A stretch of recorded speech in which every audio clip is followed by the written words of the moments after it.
સમાચારમાં આગળ વાત કરીએ, એક તરફ જૂની નોટથી કાળાબજારિયાઓ પરેશાન છે, બીજી બાજુ જૂની નોટ મેળવવાની સ્પર્ધા ચાલી રહી હતી ત્યારે ઉત્તરાખંડના હલ્દવાની ખાતે એક નહેરના પાણીમાં જૂની નોટ દેખાતા નોટ વીણવા માટે લોકોએ નહેરમાં છલાંગ લગાવી હતી।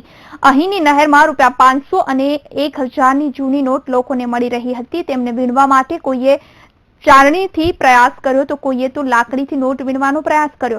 કોઈને 2000 મળ્યા તો કોઈને 500ની નોટથી જ સંતોષ માનવો પડ્યો। આ તમામ લોકોએ અંદાજે ₹10,000 નહેરમાં ઉભા રહી એકઠા કર્યા હતા અને નહેરમાંથી નોટ મેળવી લોકોએ આનંદનો અનુભવ કર્યો હતો। यहाँ पे जो लेबर जो यहाँ काम करती है कटघरिया हमारे, वहाँ पे उन्होंने पैसा निकाला यहाँ पे, और ये मेरे आंखों देखी घटना है कि यहाँ पे 500 और 1000 के जो नोट आ रहे थे वो निकल रहे थे इसमें।